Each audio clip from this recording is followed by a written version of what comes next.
This edition of MacVoices is brought to you by Squarespace. Everything you need to create an exceptional website. Get your free trial and 10% off your new website at squarespace.com/MacVoices and use the discount code CHUCK. Hi, I'm Chuck Joyner. This is MacVoices at CES. We're at ShowStoppers in the Hoyos Labs booth talking to Hector about HoyosID, something that I think we all need if we can get it. Hector, it's great to see you. Chuck, good to see you. Good to have you here. Thank you so much for the time. So how many passwords do you have, Chuck? Too many. And most people do. And the big problem is the problem of convenience. You know, most people, especially these days, sites are requiring you to have uppercase, lowercase, this number, so many digits, and it's very difficult for people to remember them. I don't remember them most of the time. So we came up with a way in which people can completely take all their logins, usernames, and passwords and just throw them away. It's called the HoyosID. The concept is very simple.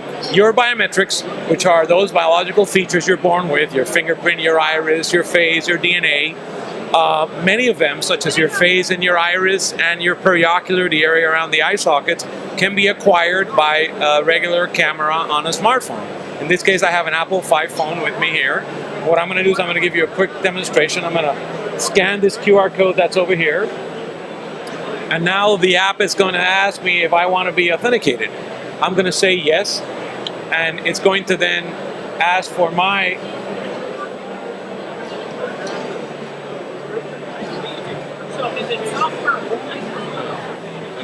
there.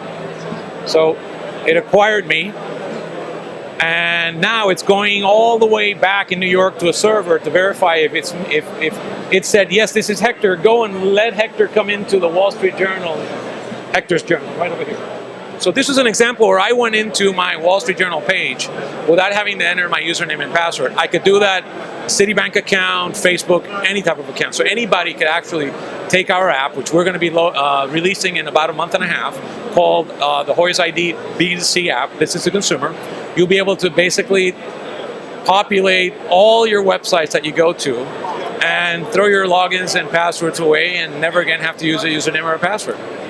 So if someone steals my phone, they don't have my face. That's a very good point. If someone steals your phone, all the information is encrypted in the phone.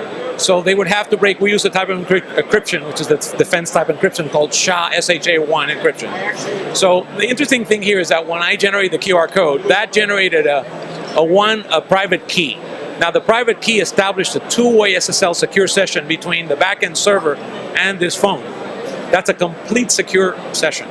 All the information is kept here.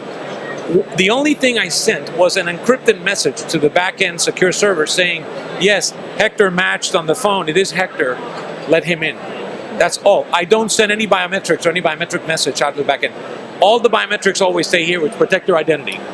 So if you lose your phone, if you back up optionally when you enroll in the system, when you upload the app to your phone, you can back up the enrollment to your Google Drive or your Dropbox.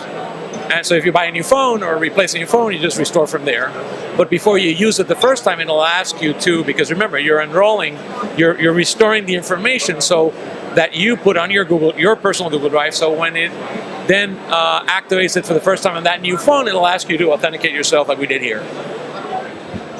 So let's say that I've been stuck at the airport for 5 days. My hair is disheveled. I've got 5 days of growth of beard. You know, I haven't slept in 5 days. I look like a mess. Will it still recognize me? It would still recognize you. You could be stuck at the airport for 5 years, and it would still recognize you. Let's hope not. Well, how about that? What's the name of that Tom Hanks movie? He was stuck at the airport. What was the name of that? So it wasn't 5 years, but it would still recognize you. And some of the things that we built into this thing, we built something called liveness detection. So, and you know, you've heard about a lot of times companies that have launched other solutions, and you can take a photograph of yourself, and they take a photograph of you. If they steal your phone, can they spoof it? Meaning that, can they fool the system to believe that it is you and then let you in? Well, I'm actually going to give you a quick demonstration here to prove how that doesn't work. So what I'm going to do is I'm going to bring up a photograph of myself that I have here. It's a high-resolution photograph on my iPhone, and I'm going to present that photograph to the system. So I'm going to basically use this image here. I'll try to position it. I don't know if the camera can see it, but if you can see it here, the image is trying to, and I'll shift it around, the image is trying to,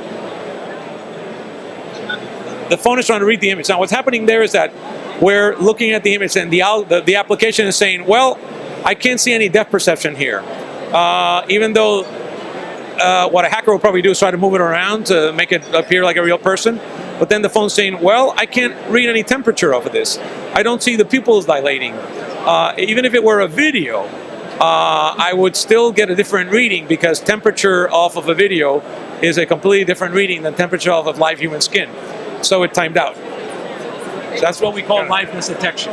Got it. Do websites have to implement this, or are we going to your server and then going through to them? Websites don't have to implement. You go to our backend server. Our server runs on Amazon Web Services.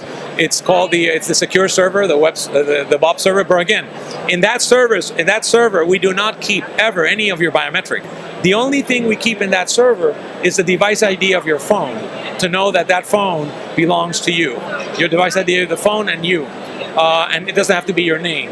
Why? Because if your phone is stolen and you call in or you send in, I want to cancel the phone, we need to know which phone to cancel. So that's the only thing that we keep in the back end. The question that you asked about, do websites have to implement it? Absolutely not. When you get the B2C application of HoyosID, you can take any website in the world, regardless of whether we have a relationship with that company or not, and use it to replace your usernames and passwords logging into that website's system. Okay, so the only thing that concerns me that and I think I understand the system right, is in order for you to process the authentication, I've got to give you my passwords. No, you don't. That's the other thing. You don't give us anything. The passwords are entered by you on your phone, and they stay encrypted on your phone all the time. On my phone. All your passwords and your biometrics, all your content is always on your phone, encrypted under your control. Got it. They never leave your hand. Got it. So it authenticates me as me, yes. And that's when it sends the password to the server, not to you. The only thing it does, it sends a notification saying yes. It's a secure encrypted notification saying yes, this is Chuck. It doesn't send a biometric to be matched against a biometric, or it doesn't send nothing like that. So and it logs you in. So everything, and that's the important thing. One of the things that we've done with HoyosID is create a whole new identity assertion platform with a new architecture, meaning that most of the systems in the market, if not all the systems in the market today, the way they work is that all the data is stored in the back end. And we said that's a big security flaw and problem. I mean, look at what happened to Target. We all know what happened to Target. I mean, I don't think Target wants to go there. I mean, I've got customers of mine calling me, large corporations, saying, we don't want this to happen to us. Well, then you better get started on a program to move a lot of that specific data. You don't need to keep that data on back end. So in our case, we're keeping all of that information, the biometrics and all this, on the device. Let me give you another example of the application of this, because it goes beyond websites. So there's a major financial institution in the United States that we're working with, and I mean there are several that we have been working with, but there's one in particular that came to us and said we'd be interested in how can we replace an ATM card when a person goes to an ATM to get cash. And I said, well, why don't we look at it from a different perspective? Why don't we re-engineer the transaction? And this came from both the bank and from us, where you modify your app, and we give you our HoyosID identity assertion software that goes on the app. You insert it into the app, and we give you the back-end piece also.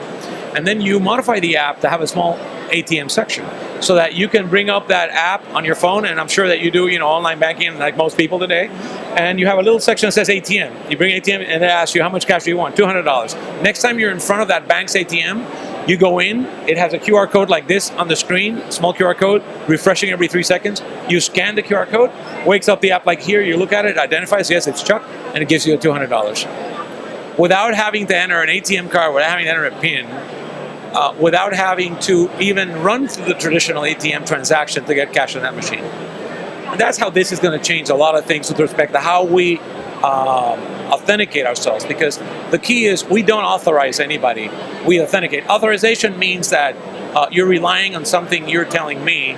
Authenticating means that I am relying and guaranteeing your identity based on your biometrics. So what is this going to cost me when it comes out? Nothing. It's free. For you as a consumer, it'll be free. So how do you make money and stay in business so you keep me secure? Well, our model with regards to corporations is that we charge an identity assertion fee per month per user. That fee may be 10 cents, 25 cents, 50 cents. So, if you consider a large institution, whether it's a bank or an insurance company or what have you, and they have a problem where they need to assert the identity of that person, to pay us $6 a year for one person is nothing compared with the risk of potential financial loss that they can suffer. It's very interesting, and it took a little while for me to get it, but once you understand it, it makes perfect sense now that we have the technology to do it. Yes, and smartphones, the reality is that, I in my prior background, I brought to market a lot of iris recognition technology. My company, I invented a lot of the iris recognition systems in place at many banks and in the United States and the Pentagon and the NSA over the last 10 years. But 2 years ago, I realized that we were headed into an area with these devices, because everything was really going into these devices, that I thought it was going to be very difficult for manufacturers of proprietary equipment to justify proprietary equipment. Everything is moving to this, so then I evolved down the path of finding a way to figure out how to do it on these devices. It's not an easy thing to do, because these cameras have not been designed to do the type of processing that we need to be able to positively identify you. But we've got a lot of brainiacs at MIT that are doing a great job in making this work. Hector, where do folks go to learn more about this as it comes online? They can go to our website, www.hoyoslabs.com, and they'll find all kinds of information about HoyosID. Hector, thanks for the time. I know you got a lot of people that want to talk to you. It's very cool. I hope it works out. Thank you, and you'll be the first one. I hope you use it as soon as we bring it out, and throw away all your passwords. I would like that a lot. Chuck, thank you. Enjoy the show. Take care. Folks, I'm Chuck Joyner. This is MacVoices at ShowStoppers at CES in Las Vegas. We'll be back with more soon. Thanks for watching. Visit MacVoices.com for links, show notes, to subscribe, to connect with Chuck on Twitter, app.net, Google+, Facebook, and LinkedIn. Subscribe to our weekly newsletter, the MacVoices Dispatch, to stay up to date with all the latest MacVoices news from our front page or at MacVoices.com/newsletter. Advertising and sponsorships handled by Backbeat Media at BackbeatMedia.com.